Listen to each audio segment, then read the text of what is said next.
Shalom Adonai, salve povo, eu sou o Zelota e hoje de volta com mais um vídeo especial da nossa meta de inscritos. Hoje com a segunda parte das guerras macedônicas, as batalhas entre Roma e Macedônia.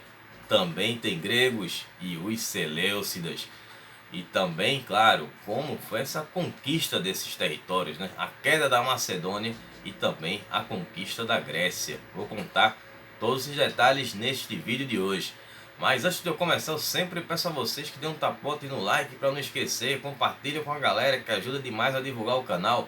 E vocês que são novos aqui, sejam muito bem-vindos. Aqui eu trago um conteúdo sobre história antiga, tem muitas civilizações do Oriente e do Ocidente, tem as províncias romanas. Aqui nos nossos vídeos especiais, eu trago um vídeo especial a cada meta de inscrito batida. Nossa próxima meta agora é de 875 inscritos. E também, você sempre quis saber sobre todos os imperadores romanos? Aqui eu trago a história de todos eles na saga romana. Todos eles sem pular ninguém, inclusive com os usurpadores. E claro, me sigam lá no Instagram para saber das novidades do canal. Sempre dou os meus recados por lá, posto as capas dos vídeos. E também tem o meu quadro Curta com o Zelota, onde eu trago um resumo destes vídeos que eu publico aqui. E também às vezes sai um conteúdo extra, hein? Então é bom dar uma conferida lá, me segue lá, @Zelota. E claro, sempre com a metodologia nada ortodoxa, com muitas imagens, muito conteúdo e sem enrolação. Só no começo porque eu tenho que falar do que é que o canal se trata, né galera? Mas enfim, vamos lá começar aqui sobre o Império Seleucida, na verdade a guerra contra o Império Seleucida. Eu inclusive tenho um recado para dar no final do vídeo. Bom, essa guerra contra os Seleucidas, ela aconteceu de 192 a.C. até 188 a.C. Bom, após aqueles eventos que aconteceram na Primeira Guerra e na Segunda Guerra Macedônica, que estão todos no vídeo passado, quem não assistiu vai lá, dá uma conferida lá, depois você volta aqui, deixar o card aqui em cima, mas também vou deixar aqui no final desse vídeo como recomendado. O Egito estava enfraquecido, né? Havia acontecido aquela guerra civil, e a Macedônia também havia se enfraquecido depois da guerra contra os romanos. Deixou de se tornar um império e virou um reino. E aí Roma achou que estava tudo em paz, que os gregos poderiam ficar tranquilos, a paz estava selada. Só que eles não contavam de que o Império Seleucida havia se tornado a única potência local. Eles tinham um território muito vasto, tinham um exército numeroso. Eles tinham um território tão grande que se aproximava à dimensão do Império de Alexandre o Grande. Então a coisa era realmente muito séria. Eles resolveram fazer o quê? Vamos atacar a Grécia. E aí foi que os gregos já ficaram ali no alerta. E não só os gregos, os macedônios também. Então não só os gregos, como até o próprio Filipe V da Macedônia, que foi derrotado pelos romanos, correram para pedir socorro aos romanos, porque os seleucidas estavam chegando. E claro que eles tinham que dar aquele alerta para os romanos: eles vão invadir a Grécia e depois eles vão atacar vocês. E aí acendeu o sinal de alerta dos romanos quando eles souberam que Aníbal, o estadista e grande general cartaginense, havia se aliado aos seleucidas e tinha se tornado conselheiro de Antíoco, o imperador seleucida. E aí a coisa ficou realmente séria. Os romanos se assustaram. E foi o que eles fizeram. Eles começaram a se preparar e fazendo ali uma guerra preventiva. É melhor atacar os caras logo antes que eles venham aqui e nos ataquem, ou ataquem também os nossos aliados gregos.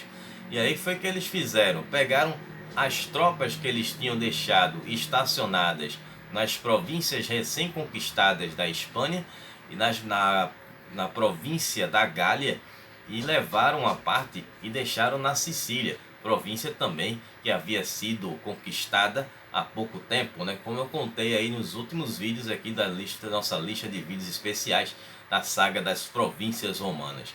O território Seleucida, ele tinha pego ali aquela parte também do Império Aquemênida, né? Que pertencia ali aos persas. E aí os romanos se prepararam para essa batalha, né? A Sicília tinha sido protegida para evitar uma invasão. E aí os gregos novamente se aliaram aos romanos depois daquele período de anos em que eles ficaram se ignorando novamente. E depois da Segunda Guerra Macedônica eles voltaram ao normal, né? Ficaram sem se falar de novo. Mas aí, como sempre, os gregos precisavam de ajuda e tinham que pedir ajuda aos romanos. E aí os romanos foram liderados nessa incursão militar pelo herói da Segunda Guerra Púnica, que era o Cipião o Africano. E ele comandou as tropas romanas com os gregos, né, com uma tropa mista auxiliar, e foram direto para a Grécia. E lá houveram algumas batalhas, e os seleucidas perceberam nessas primeiras batalhas contra os romanos que eles não eram tão poderosos assim. Os romanos tinham aquela vantagem, né, da disciplina e a estratégia militar, que fazia com que eles conseguissem vencer batalhas difíceis, que eram batalhas consideradas impossíveis de vencer. Essa era a grande vantagem que os romanos tinham, apesar de terem um número menor do que os seleucidas, eles conseguiram se dar bem ali. E aí foi o que aconteceu. O Antíoco, ele, percebendo que poderia perder essa guerra, ele resolveu deslocar os romanos até o território de Termópilas, onde aconteceu a famosa batalha de Termópilas entre os 300 espartanos e mais os 7.000 homens que auxiliaram os espartanos, mas que não eram um exército exatamente, né? Era um grupo de... Alguns eram soldados, mas grande parte ali eram agricultores, eram ferreiros, eram escultores, eram pessoal que não era militar mesmo, né? Nem se comparava aos espartanos, que haviam enfrentado ali os persas, que eram em torno de 250.000 homens naquela batalha de Termópilas. Então ele queria usar o terreno como vantagem contra os romanos. Só que aí a história acabou sendo a mesma. Os espartanos haviam perdido para os persas aquela batalha, e aí os seleucidas também foram derrotados para os romanos, e fizeram com que eles recuassem para a Grécia. E os romanos foram atrás dos seleucidas. Depois de vencer essa batalha em Termópilas, eles atravessaram o Helesponto, que é um local que seria o estreito, um estreito, né, que liga a Turquia ao território da Ásia. E ali foi a primeira vez que o exército romano pisou na Ásia. Então depois tivemos a batalha decisiva, que foi também a famosa batalha de Magnésia. Então, com mais uma vitória romana, acabou obrigando os seleucidas a pedirem arrego, fazerem um acordo de paz. E aí os seleucidas acabaram sendo derrotados e obrigados a devolver os territórios que eles haviam tomado dos gregos. Essa foi uma derrota terrível para os seleucidas, mas eles continuavam com um território grande. Porém, eles não foram mais os mesmos, porque passaram a sofrer ali ataques de vários lados. Primeiro eles sofriam ataques do Império Parta, do lado do Oriente. No lado do Ocidente tinha os gregos, e no sul tinha a Judéia. A Judéia que sempre sabia se defender bem. Para quem não acompanhou o vídeo aí, eu falei sobre Seleucidas, já fiz um vídeo sobre eles, e também fiz um vídeo sobre os Macabeus, e foi essa guerra entre a Judéia e o Império Seleucida. Então são dois vídeos muito interessantes que eu recomendo vocês a assistirem. Eu coloco os cards aqui, que eu tenho um limite só de 6 cards para colocar no vídeo aqui. Bom, então, após essa batalha da Magnésia, aconteceu o seguinte: os romanos mais uma vez deixaram a Grécia, achando que estava tudo tranquilo e que não teria mais perigo. É a terceira vez, hein? Só que aí foi o seguinte: veio a Terceira Guerra Macedônica, que foi de 171 a 168. Filipe V, ele foi pedir ajuda aos romanos, né? Só para vocês não acharem que eu estou enlouquecendo aqui, estou contando coisa que tem nada a ver. Então Filipe V da Macedônia, ele morreu em 179.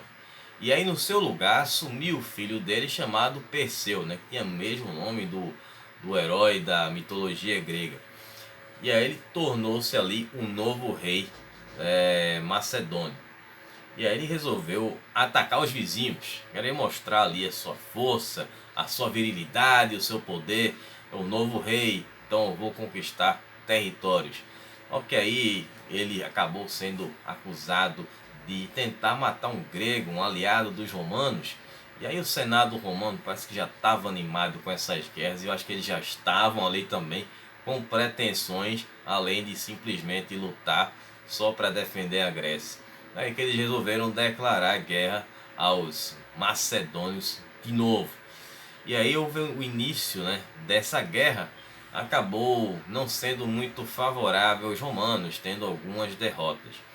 Mas depois, em 168 a.C., as legiões romanas acabaram derrotando as falanges macedônicas na Batalha de Pídina. E aí finalmente os romanos perceberam que os gregos não conseguiam se defender sozinhos e resolveram deixar ali tropas para proteger o território grego.